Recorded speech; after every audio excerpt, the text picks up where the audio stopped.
Los uruguayos cultos no ven con buenos ojos que otros uruguayos hagan películas de género, por ejemplo, de terror, como el clásico de Todd Browning, Drácula. Sin embargo, Guzmán Vila hizo dos películas en las que el protagonista es un vampiro. Una de ellas se titula Sangre en la Mondiola y la otra La balada de Vlad Tepes. Buenas noches. Buenas noches. Son 440. ¿Sabe que como se viene Navidad, tenemos una promoción por solo 50 pesos? Odio la Navidad. Pero es a beneficio de los chicos del INAU. No creo en la beneficencia. Pero mire que esto es un CD con villancicos navideños. Odio los villancicos. Pero están cantados por niños. Mira, Pamela, yo sé que por algo sos cajera del supermercado. Voy a tratar de bajar a tu nivel a ver si me entendés. Odio los niños. Hazme ragar. A pesar de que originalmente muchas veces los libros que dieron origen a ciertos ciclos de terror como Drácula o como Frankenstein tenían una intención moralizadora, en general las películas tienen simplemente la intención de entretener y divertir. Y quienes hacen películas de género, sobre todo géneros como el terror, lo que quieren es divertirse. Hago cine principalmente porque me gusta. Digo, y el cine como que si a vos te gustan los cómics, te gusta la música, te gusta la pintura, la literatura, todo eso, como que el cine abarca todo ese tema. Pero lo hago como un hobby, ¿no? No es algo que yo lo haga pensando en una carrera o en una... Es algo que es un divertimento para mí, como así como hay gente que le gusta ir a pescar, otro que le gusta ir a jugar al fútbol con los amigos, otro que juntan marfiles japoneses. A mí me gusta hacer películas en los momentos libres, ahí cuando puedo. No es una necesidad así que hágaslas, pero cada tanto me gusta hacer alguna peliculita y por suerte tengo amigos amigos y parientes que me siguen en esto, porque no... a partir de esto he hecho algunos actores ahí que no eran actores, no sabía que eran actores y ahora lo son, y que aparecen reiteradas veces en mis cortos y películas. Pero principalmente es el amor por el cine, ya lo tengo de chico, de niño, siempre me gustó y atrevimiento, ¿no? Juan de los Muertos es una película cubana del género muertos vivientes, zombies. Probablemente algunos de los realizadores lo que querían era divertirse, pero hay elementos de crítica, hay elementos sobre todo de referencias a la situación política actual cubana que hacen inevitable que toda la lectura de la película, todo lo que uno quiere interpretar de los muertos vivientes, se lea a través de esa intención crítica. A ver si no tengan ganas de irte remando a Miami. Yo soy un sobreviviente. Sobreviví a Mariel, sobreviví al periodo especial y a la cosa esta que vino después. Este es el paraíso y nada lo va a cambiar.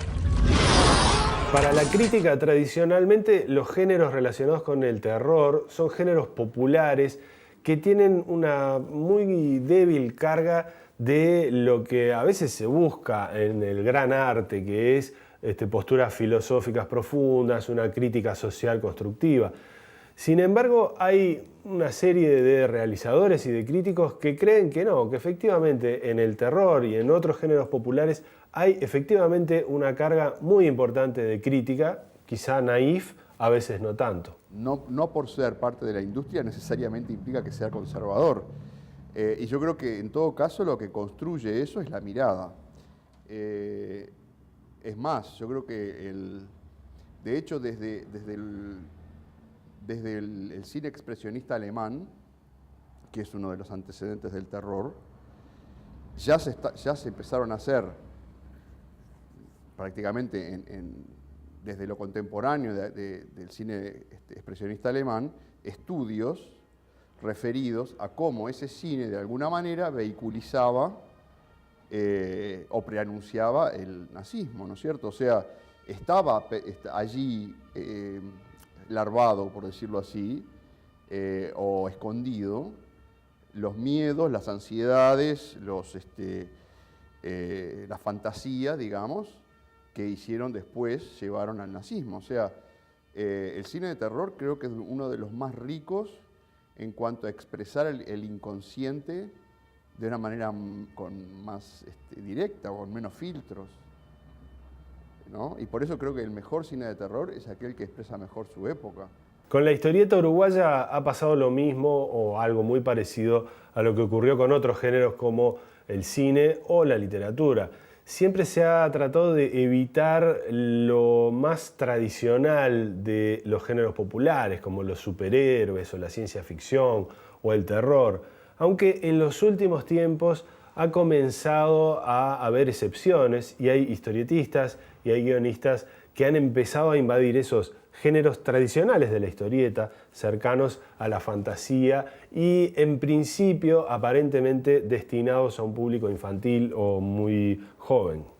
Con la mayor difusión del cine y de la historieta nacional empezaron a surgir oficios, especialidades como la de guionista que no existían en nuestro país y se tomaron de pronto algunos modelos que vienen de países con una industria editorial y con una industria cinematográfica. Y a veces esas formulaciones industriales traen adheridas algunas cuestiones formales de cómo debe ser una historia, de cómo se debe tratar un tema, que de pronto no eran esenciales para un desarrollo nacional de esos géneros. El guión es casi imposible de enseñar, vamos a decirlo así. Entonces, en ese sentido, todo lo que esté mínimamente sistematizado y el modelo clásico, que es heredero de Aristóteles, lo está, quizás sea del poco contenido teórico que se puede enseñar, está ahí. Entonces sí, se suele utilizar el modelo clásico para abordar un poco lo que es la enseñanza del guión. De cualquier forma, el modelo clásico son 4 ideas que todo el mundo lleva en el ADN, que estamos hablando de un principio, un nudo, un desenlace, una cosa de 3 actos, que la película o la historia sea verosímil, que se entienda, que uno se pueda identificar. Son conceptos como muy básicos. Y en ese sentido creo que no basta, porque además cada película tiene su propia naturaleza, o debería tenerla, y copiar o intentar reproducir un modelo preexistente corre el riesgo de que tu película no esté viva, ¿no? Para hablar de cine e historieta de géneros supuestamente acríticos, vamos a invitar a entrar a la habitación china a un guionista de cine e historieta, además modelo para el dibujante que hace el protagónico de una de sus historietas y actor de alguna de las películas en las que trabajó como guionista, Silvio Galizzi.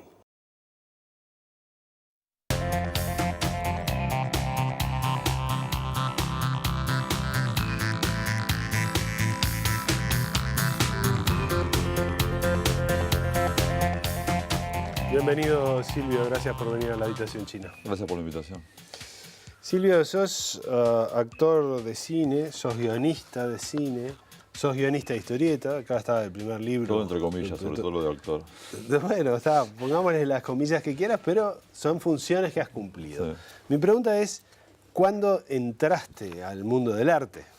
Ya lo digo así con estos términos, ya que a vos ponés todo entre comillas, ponemos eso Sí, también. al mundo del arte entre comillas también.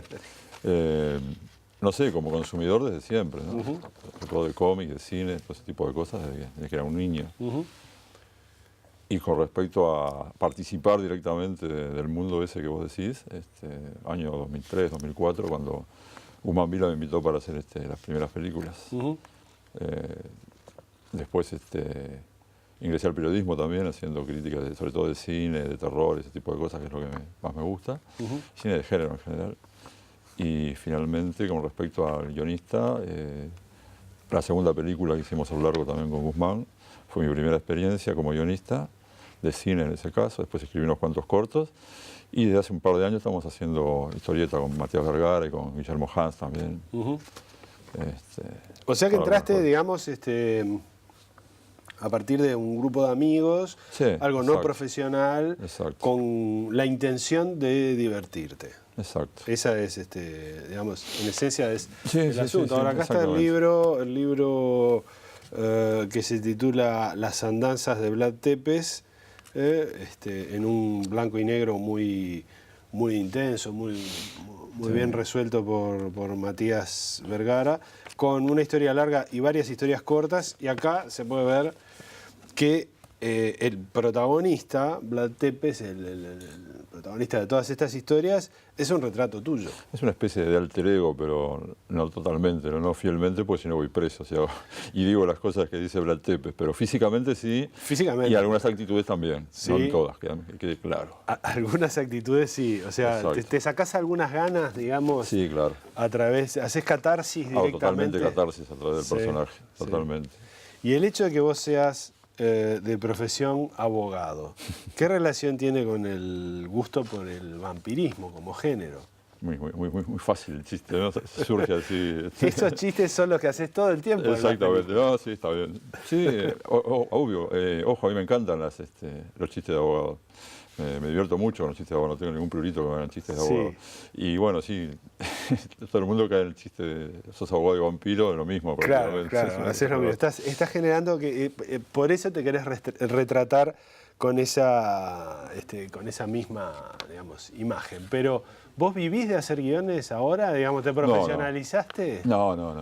Mirá, si te soy honesto, creo que me han pagado un guión solamente hasta ahora que he hecho para Bandas Orientales, un guión histórico, que no tiene nada que ver con Vlad Tepes, es otro villano, Zarratea. Ah, mirá.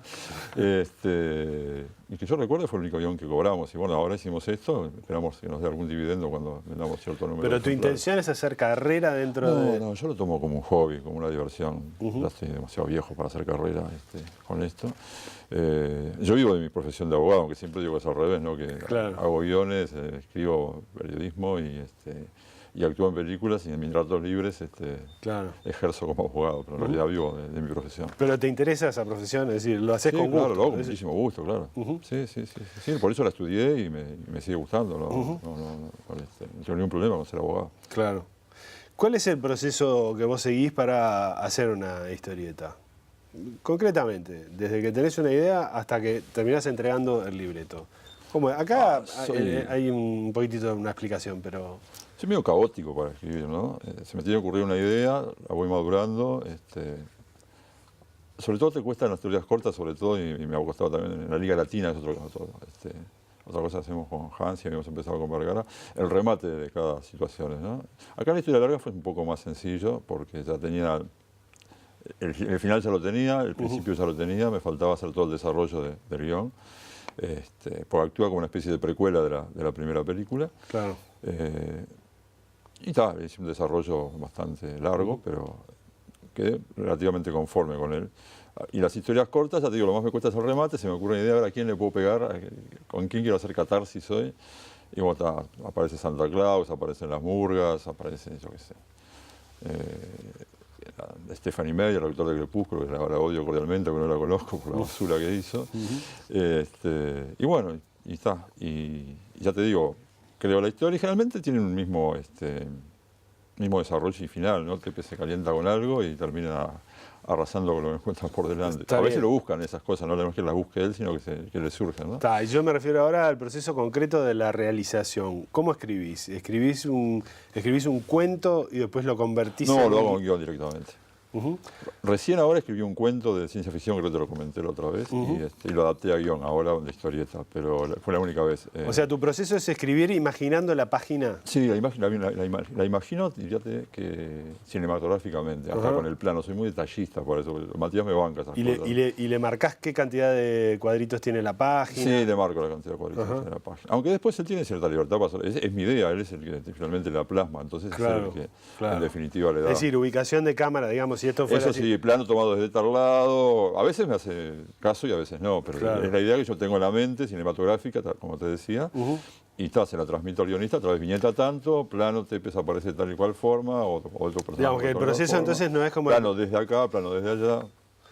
No es que vos generás las acciones y después les das forma, como digamos que se trabaja tradicionalmente el guión de cine. Acciones de personajes y después hay otra etapa que sería la realización de la ubicación de la cámara, el tamaño del plano. No, claro, primero lo tengo en mi mente cómo va a ser la acción, las digamos. acciones, lo que ocurre y lo que dice. Exacto, los guiones que hice para cine también igual. Primero te imaginas la idea completa, cómo va a ser toda la toma, o en este caso la página o la historieta. ¿Trabajás con algún programa específico que dé formato a las cosas? No. Con Word. Está bien. Bien. tenés un gusto por la historieta que es poco habitual en personas de tu generación, creo. Me da la impresión, no es común. Viste que la historieta, sobre todo si sos un uruguayo culto, es mejor que mantengas en relativo reserva tu gusto por la historieta, porque es como que fuera un baldón, no sé. Es algo. Parece. Contame qué historietas te interesan, qué tipo de historieta es la que te interesa. Primero te acoto que yo con orgullo digo, con cualquier lado que vaya, que leo historieta. Siempre lo hice y leí historieta en el ómnibus cuando viajaba en ómnibus y no me importaba lo que pensara lo demás, porque es una forma de ser que tengo para todo. Si va contra la corriente, mejor para mí. ¿Qué historieta me interesa? Me interesa todo tipo de género, algunos más, otros menos. Yo no leo mucho de superhéroes, por ejemplo, salvo algunas cosas puntuales. Tampoco leo mucho manga, pero hay obras maestras dentro del manga. Me interesa fundamentalmente el cómic europeo, me interesa mucho el cómic europeo, francés, belga, español, el cómic latinoamericano. En Argentina tenemos unos terribles monstruos de la historieta, de guionistas y dibujantes, ¿no? Me estás hablando de todas las épocas, no te de todas las decís épocas, ahora. de todas las épocas, de todas las épocas. Sí, sí. Si vamos a Argentina, desde un Westerger, pasando por un Carlos Trillo y un Robin Hood cuando escribían D'Artagnan y el Tony. También pasa lo mismo con España, de, yo qué sé, un Carlos Jiménez a un Paco Roca actual, que es un poco que la rompe, tiene unos guiones muy buenos para adultos, y lo mismo también en el resto de Europa, ¿no? Bueno, y en Estados Unidos también hay grandes obras que no pasan tampoco por los superhéroes. Bueno, también hay de superhéroes que son muy interesantes, ¿no? Es lo que te decía, sí, claro, por supuesto. Arkham Asylum, por ejemplo, me encanta, sobre todo de Batman, ¿viste? Que no es exactamente un superhéroe, pero por su carácter más humano, más falible, me gusta mucho. Algunas historias de Batman, sobre todo las más oscuras, las más dark, ¿no? Que tienen todo que ver con lo que a mí me gusta. Claro, que es claro, el tema digamos, el arranque desde Frank Miller. De Frank Miller con El regreso del caballero de la noche, por ejemplo, Sin City. Claro.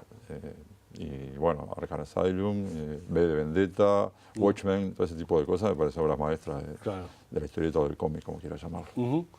Bien, y con respecto a los géneros en términos así, no solamente refiriéndonos a la historieta, sino también al cine, ¿no? Porque vos sos un cinéfilo, vos te interesa mucho, te gusta mucho el cine, conocés mucho de cine. Con respecto a los géneros, vos tenés una preferencia por los géneros, digamos, por los géneros, ¿no? Algunos géneros, no todos. Algunos géneros. Las comedias musicales no me gustan, por ejemplo. Bueno, está bien. Pero sí, me gusta el western, me gusta el terror, un poco menos la ciencia ficción, y me gusta mucho el policial negro también. Porque viste que también en eso siempre hubo como cierta resistencia a la crítica, aunque en términos del género bajó antes que el cómic. Creo que la historieta sigue siendo incomprendida por la academia, me da esa impresión, ¿no? Sí. Pero los géneros en el cine da la impresión de que ya empezaron a ser aceptados, ¿no? Empezó a pasar otra cosa. Sí, tuvieron su época de oro los géneros dentro del cine, ¿no? Sí. De Hollywood, de los 30, 40, 50, sobre todo en el western, las bélicas.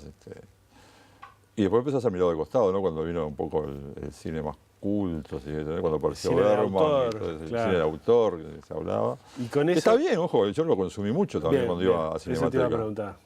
Sí, yo iba a Cinemateca en los 70, que era lo que se podía hacer, y fines de los 70, principios de los 80, y se consumía mucho Bergman, mucho Zanussi, mucho Kieslowski, todo ese tipo de cosas. Hoy no lo vería porque, porque me aburre, pero en aquel momento me interesaba mucho y lo veía. ¿te parece que fue circunstancial? Fue un momento, especialmente acá en Uruguay, ¿no? Ese momento era muy apto para ese tipo de cine. Claro, ¿no? porque era una época oscura, ¿no? Y se buscaba escapar por algún lado, encontrar un hueco donde ver algo distinto. Veías, yo qué sé, cineastas de Europa del Este, que era todo era un acto subversivo y era una película rusa. Entre comillas, un acto de resistencia, además que subversivo, ¿no? Sí, claro. Ir a Cinemateca, ir al teatro, yo qué sé.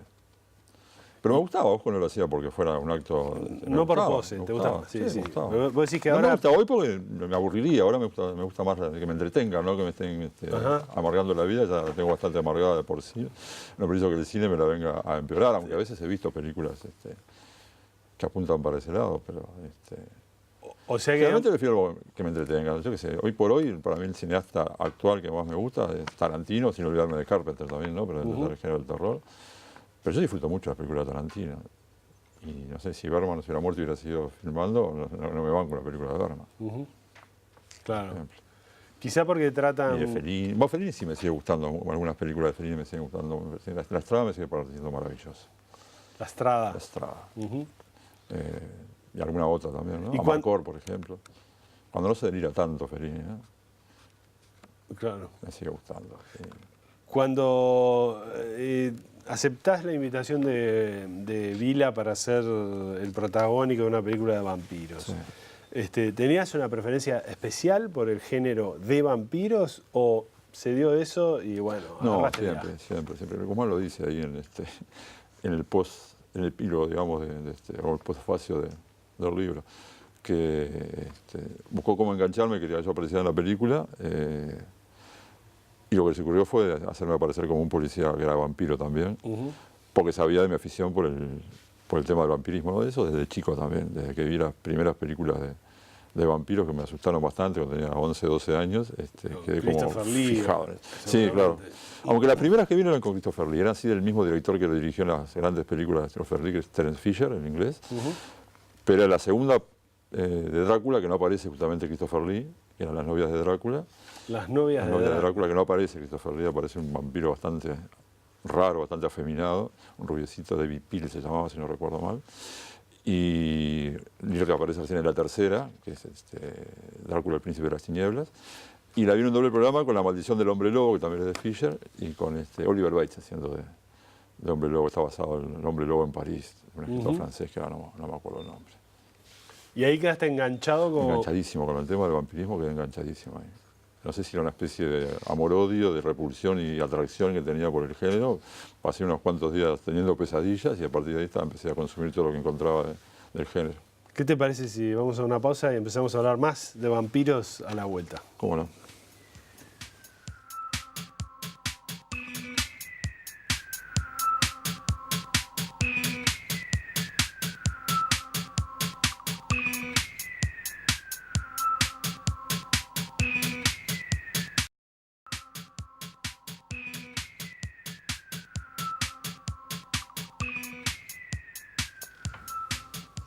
Con el actor y guionista, también periodista Silvio Galizzi, seguimos en La habitación china.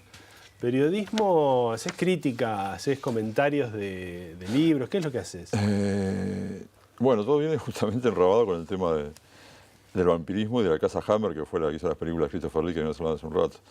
Soy muy amigo de Leo Gandolfo, que trabaja en el País Cultural, y dijimos, ¿cuándo sacar una buena nota sobre la Hammer en el País Cultural? Y dice, bueno, ¿no te animás a escribirla vos?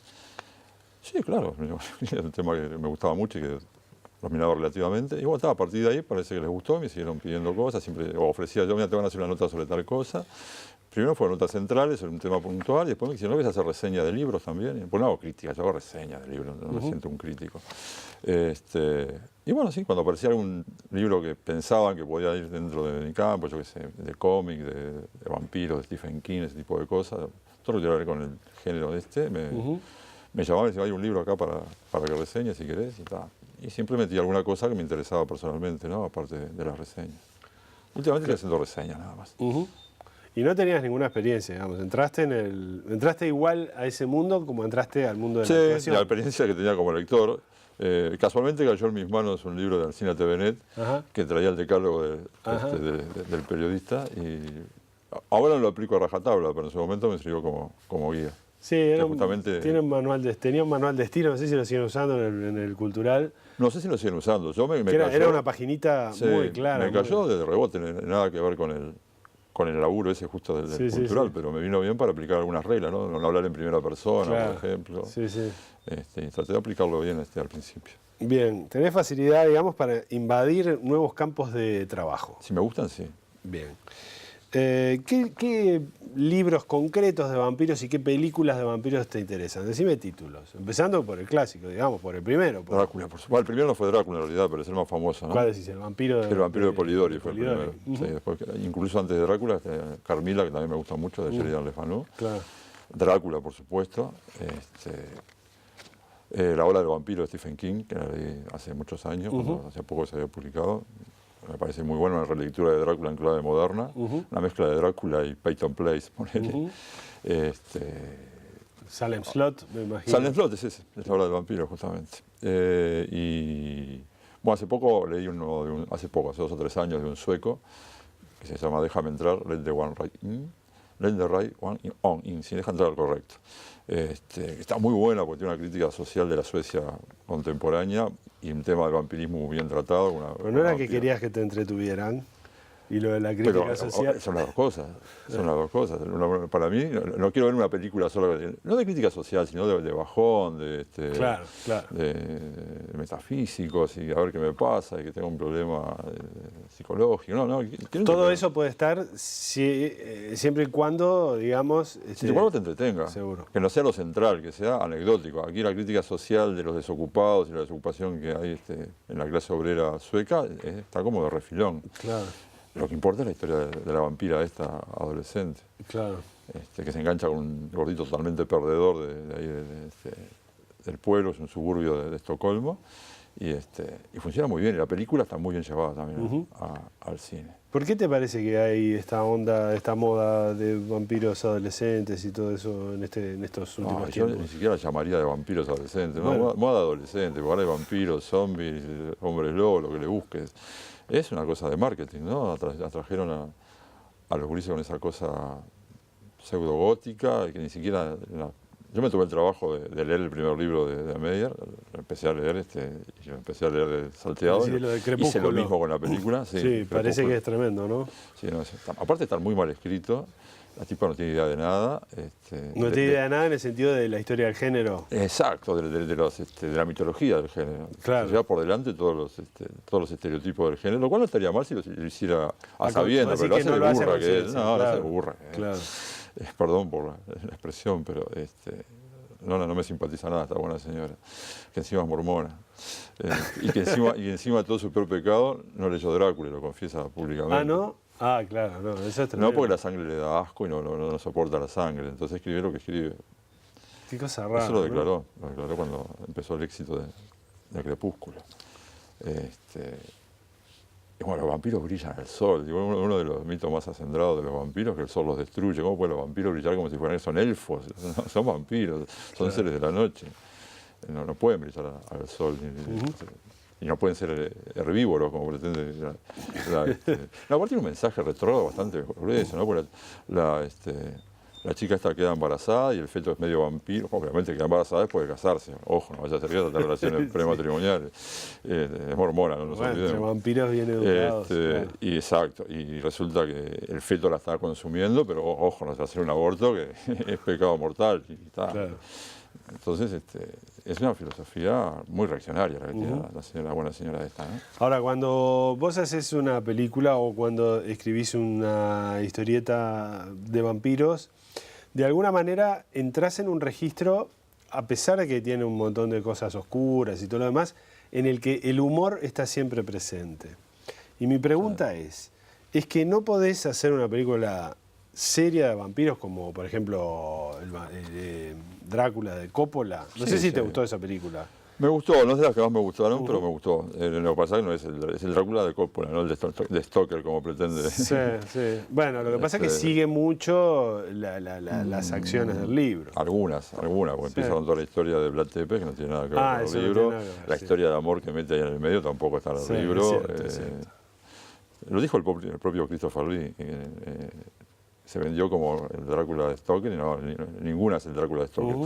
Yo escribí, a propósito de una nota que hice sobre Christopher Lee, que el verdadero Drácula de Stoker, en espíritu por lo menos, quizás no linealmente llevado al cine, es el Drácula de Christopher Lee, de Terence Fisher, el Horror of Drácula del 58. Ese sí, está todo el espíritu del Drácula metido ahí adentro. Claro. No, yo creo que sí que se puede hacer algo de vampiros en serio. De hecho, se hizo esta sueca que te dije. No, digo en Uruguay. Acá en Uruguay. Por eso digo, vos haces y da la impresión de que a veces el humor aparece como una especie de... Bueno, mirá que... Lo dice Guzmán también ahí. Yo cuando escribí La balada de Vlad Tepes, que fue la segunda película, el segundo largometraje, pretendía hacerlo bastante más oscuro y más violento de lo que terminó. Pero con Guzmán no se puede, ¿no? Guzmán, si no intercala un chiste cada 2 por 3. Tres palabras, la cuarta es el chiste. Claro, con todo logré darle cierto aire de terror, de suspenso, por lo menos, ¿no? Capaz que no de terror. Pero yo creo que sí que se puede hacer, sí. Se puede hacer. De cualquier manera, a mí el humor también me gusta, pero no, No, sí, no ¿sabes? el humor del chiste fácil uno atrás del otro, ¿no? Sino meter humor en alguna cosa puntual.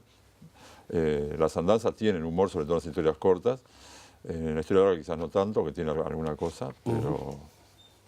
Lo cual no significa que esté satirizando el género, sino que No, para nada, no es una no. sátira del género, como hay muchas películas. Hay películas que sí, o claro. autorreferenciales que se ríen de ellas mismas, como Scream, o ese tipo de Claro. cosas. No, yo creo que se puede usar el humor negro dentro del terror, sí. Hay un psicoanalista norteamericano, yo creo que en alguna ocasión te comenté esto, que se llama Daniel Lapin, que hace un paralelo, hace una interpretación del Drácula de Bram Stoker, diciendo que es el ciclo del abusador de menores. En el sentido de que el vampiro representa al abusador, su víctima es el niño, y lo que hace el abusador a través de su acto, sea cual sea, es extraerle la vida, el fluido vital y convertirlo en alguien que si bien se mueve y anda en el mundo, y está, bueno, pasan dos cosas. Está muerto en vida y además está como esclavizado por quien abusó de él. Y es probable a que se su vuelva... vez, después se vuelve un abusador o un vampiro. ¿Qué opinas de esa Parece muy rebuscada la interpretación? teoría esa, creo que ya lo discutimos en alguna ocasión.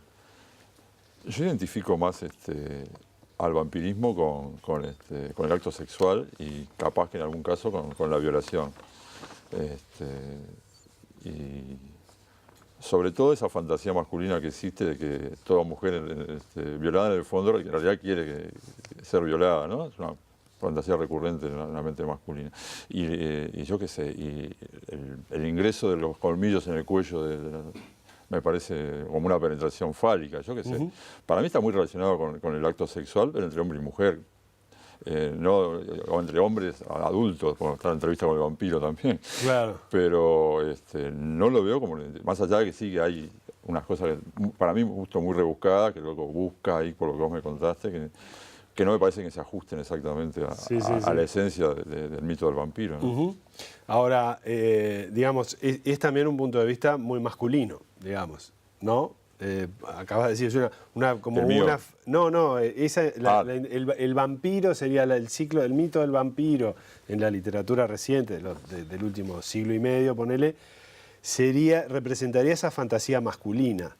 No es una historia para mujeres, sino más bien para varones, en el sentido que representa esa fantasía Eso me lo masculina. imagino así, pero No, bueno, conozco montones de mujeres que le encantan las películas de vampiros. Bueno, de hecho sí, claro, está... Pero no a las que les gusta Crepúsculo, a las que les gustan las buenas películas de vampiros. Las buenas Tengo películas muchas de amigas vampiros. que les gustan mucho las buenas películas de vampiros. Y capaz que no lo interpretan de la misma manera. Sí como un acto sexual, porque indudablemente todo el erotismo que implica el intercambio de fluidos, en este caso de sangre y todo eso, sí. Capaz que lo de la violación no, ella no lo agarraban por ese lado. Ojo que tampoco es invención mía, eso lo leí y lo adopté como propio en un libro de David Scull, que es un especialista en cine, se llama V is for Vampire, que habla justamente de Christopher Lee y habla de eso. De esa interpretación que me parece más ajustada que la del psicoanalista. No, sí, Por algo está bien. psicoanalista. No, está bien. Lo que pasa es que también él, digamos, investigó y aparentemente Bram Stoker y su hermana fueron víctimas de abuso en la infancia y entonces se le ocurrió ver si la obra no respondía a ese esquema, ¿no? ¿Cuál es tu escritor, en términos generales ahora, fuera de los vampiros y de los géneros y todo lo demás, tu escritor preferido? Hoy por hoy, te podría decir Stephen King, pero como últimamente no ha escrito grandes novelas, hace unos cuantos años está escribiendo Perdona, la del viaje en el tiempo es una muy buena novela. La de Kennedy. Sí, No me gustó que tuviera un final tan alargado y yo la tuviera terminado unas 100 páginas antes y no está mal, sí, no está mal, pero tiene dentro de la 900 producción... páginas, está Sí, bien. el problema de King, que a mí me apasiona y siempre va a ser uno de mis escritores favoritos, que fallan los finales, salvo Sí, excepciones, sí. falla en los finales. Porque It, por ejemplo, que es una de sus obras más grosas, esa araña que aparece al final es una cosa que no puedes creer después de todo el clima que te creó con el mal, todo eso, termina siendo una araña hipergigante. Te diría que hoy por hoy me apasiona George Martin, con su saga de Canción de Hielo y Fuego, que la leí antes de que por lo menos los 2 primeros tomos antes de que la televisión la pusiera de moda, y por muchas otras obras que ha escrito. Tiene una de vampiros que se llama Sueño del Febre, que está muy buena. Y finalmente todo lo que escribe Martin está muy bien. Está muy bien. Bueno, te invito a hacer una última pausa y hablar después de crítica e incorrección. Muy bien.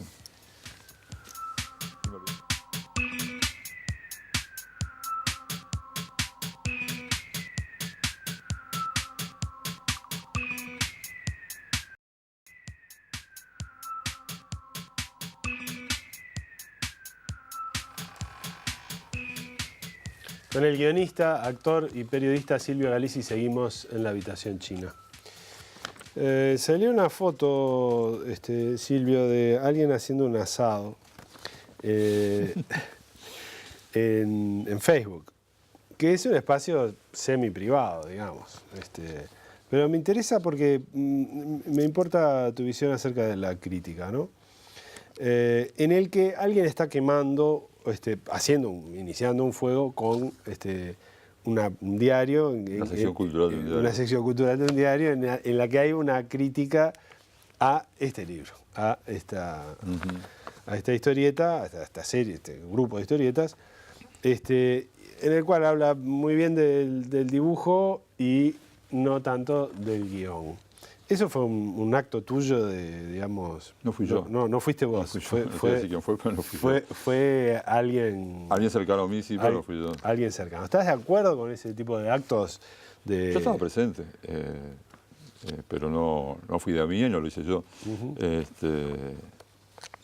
No, pienso que no. Fue una especie de catarsis que hicimos ahí con eso, porque consideramos que la crítica era insidiosa, por una serie de motivos que no te voy a exponer ahora, era más un ataque personal que otra cosa. Esa persona me la publicó en mi propio muro de Facebook, cosa que me dio bastante bronca. Y bueno, fue idea de la persona que lo hizo, casi se me escapa. Y lo hicimos ahí en un asado, iniciamos el fuego con eso. Bueno, por supuesto que estoy en contra de la quema de libros y la quema de periódicos y todo eso. Pero bueno, mi pregunta va más a ¿cuánto te importa a vos la recepción, digamos, profesional? Porque, a ver, ubiquémonos. Vos decís, yo lo hago no como una cuestión profesional, lo hago porque me gusta, es una especie de afición, yo no vivo de esto, ese es mi modo de ver. Bueno, ¿cómo tomás cuando aparece una crítica que en realidad trata el producto de tu afición como cualquier producto profesional, ¿no? ¿Cómo lo tomas? Cuando aparece una crítica que lo hace así, no tengo ningún problema. En Brecha salió una crítica que no la lavaba, pero estaba correcta lo que decía. Puede gustarte o no puede gustarte. Lo que yo no me gustó, más allá de que a nadie le gusta que lo que digan, que lo que hiciste no está bien, claro. A nadie le gusta, claro. Te lo bancás. Porque vos siempre pensás que lo hiciste, a lo mejor quedabas y vos estabas, puede que no sea bueno. Lo que yo no tolero es que sea una provocación y que te pongan en tu muro de Facebook lo que vos hiciste es una mierda prácticamente. Claro, y te lo pongan en tu muro de Facebook, podés decirlo, pero no que te lo pongan en tu muro de Facebook. Me importa poco que esa persona tenga esa costumbre de hacerlo con todas las reseñas que hace. Claro. Pero yo lo tomo como algo personal y como una provocación, y yo sé por dónde viene el asunto. Pero me la banco, sí, me la banco. A nadie le gusta que lo critiquen. No, eso te lo puedo asegurar, ¿no? Pero no tenemos ese tipo de reacciones. Eso fue porque era algo personal. Algo personal. En las películas, en menor medida... Déjame contar una cosita, porque en esa nota dice una cosa que no es cierta. A ver, dale, cómo no. Porque se nos acusa de decir que las películas nuestras son películas de culto, lo cual nunca dijimos saliendo de nuestra boca que las películas nuestras son películas de culto. Sí, la nota dice que, digamos... Que se dicen de culto. Ustedes dicen que son películas de culto. Sí decimos que son películas entre amigos, sí decimos que han tenido una recepción mucho mayor a la esperada, y sí hay gente que dice que son de culto. Pero no ni el director ni yo decimos ni ninguno de los que participamos en la película decimos que sean films de culto. Son películas entre amigos de clase Z, con las cuales nos divertimos mucho más haciéndola que viéndola quizás. Y están hechas con amor y con toda la falencia que eso implica. Pero que quede claro que nunca salimos a decir en ningún medio de prensa, ya sea escrita, oral o televisada, que son películas de culto. Bien.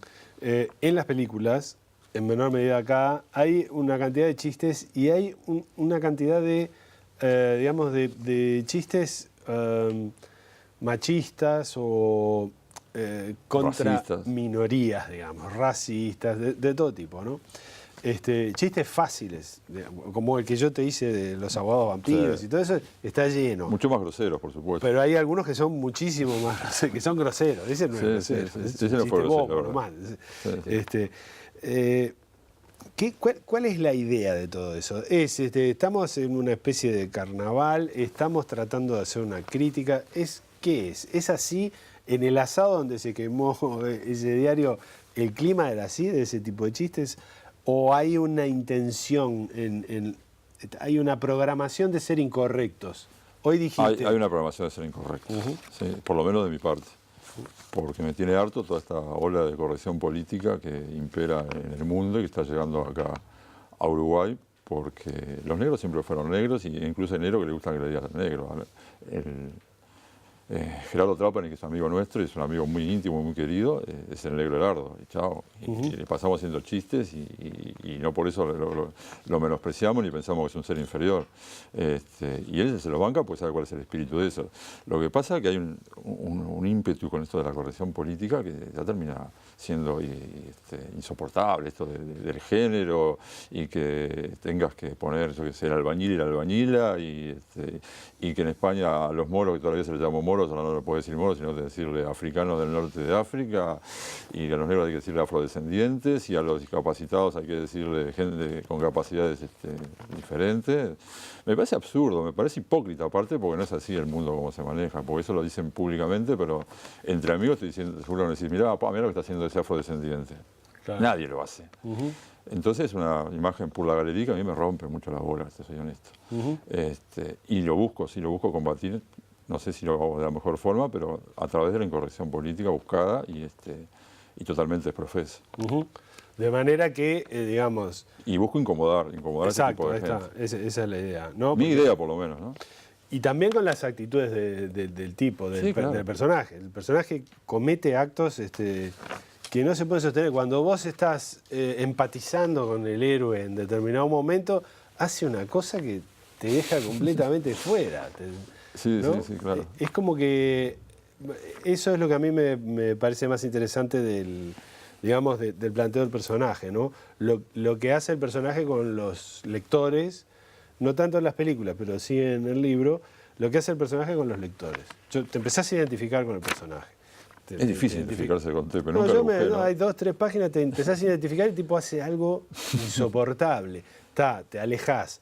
Después empezás a identificarte de nuevo y te vuelve a matar, ¿no? Es un tratamiento de vampiro. No hay buenos totales ni malos totales, ¿no? Vos te identificás con alguien y de repente te pasa en la vida. Vos tenés amigos que lo querés mucho, pensás que nunca te va a traicionar y te pega una puñalada por la espalda. No estoy hablando del caso personal, pero te estoy poniendo un ejemplo. No sé si he buscado eso, salió así. Salió así.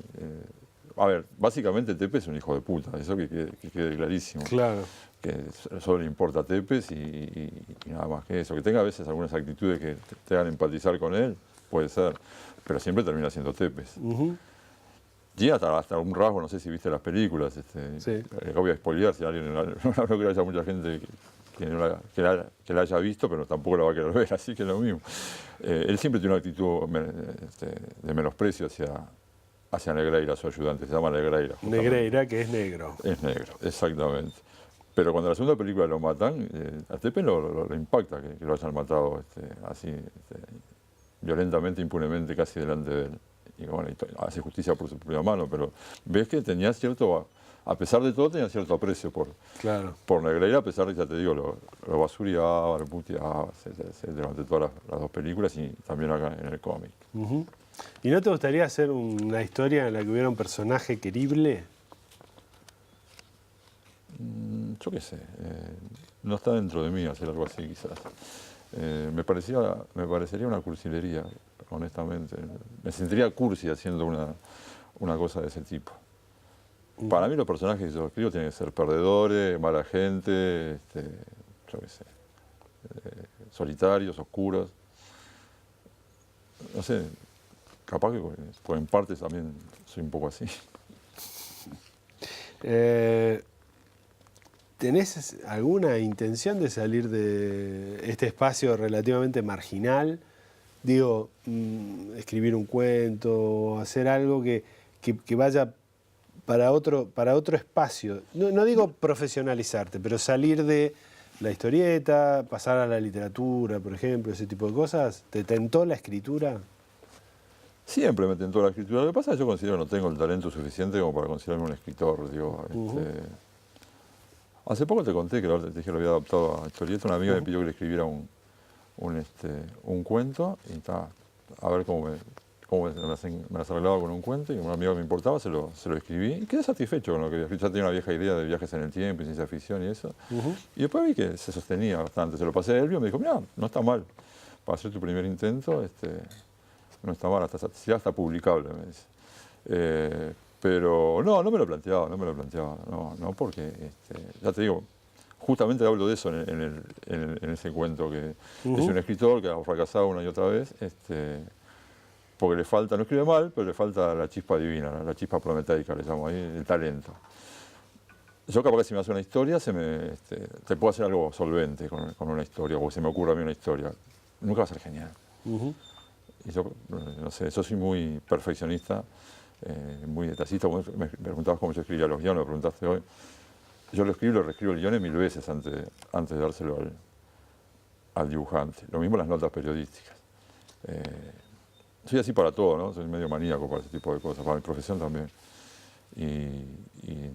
Y sé que no tengo el talento suficiente para ser un gran escritor, entonces nunca me lo voy a tomar en serio. Capaz que si alguien me dice, me escribís un cuento para esto, lo voy a escribir y lo voy a hacer conociendo mis limitaciones, ¿no? No me creo un genio ni me amo a mí mismo tanto como para eso, como otros.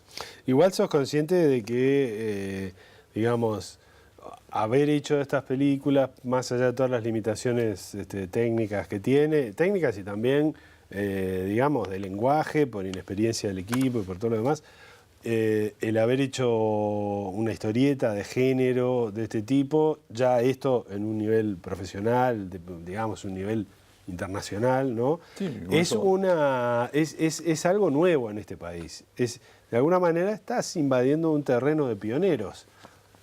Te guste o no, creo que es así. Corre por cuenta tuya. Pues si no después salen diciendo que yo me creo que considero un pionero. No, está bien. Pero yo creo que sí, que es así. Bueno, sí. Te iba a comentar que hay un salto abismal entre la primera y la segunda película en cuanto a calidad, incorporamos actores profesionales. Y quiero también acotar de que el personaje de Blatepe me ha dado muchas satisfacciones a nivel personal. He conocido gente, me llamaste vos a entrevistarme a raíz de este cómic y del personaje, supongo. Viajé a España a presentar la segunda película, La Semana Negra de Gijón, y voy a viajar próximamente a presentar el cómic, también invitado a la Semana Negra de Gijón. Y bueno, se ha dado en algunos festivales, hemos ganado premio del público en el Montevideo. No, el Montevideo de Terror, la que es Alejandro Sangochian. Montevideo de Terror, no me acuerdo. Montevideo Fantástico se llama el festival, que lo hace año a año con mucho sacrificio, y ahí ganamos el premio del público con y con algún corto anduvimos ahí rozándolo. Son las satisfacciones pequeñas que te puedes dar cuando haces algo así por amor, ¿no? Buenísimo, Silvio. Muchas gracias por venir a la Habitación China. A vos por invitarme y por dejarme hablar. Por favor. Nosotros nos encontramos en otra Habitación China.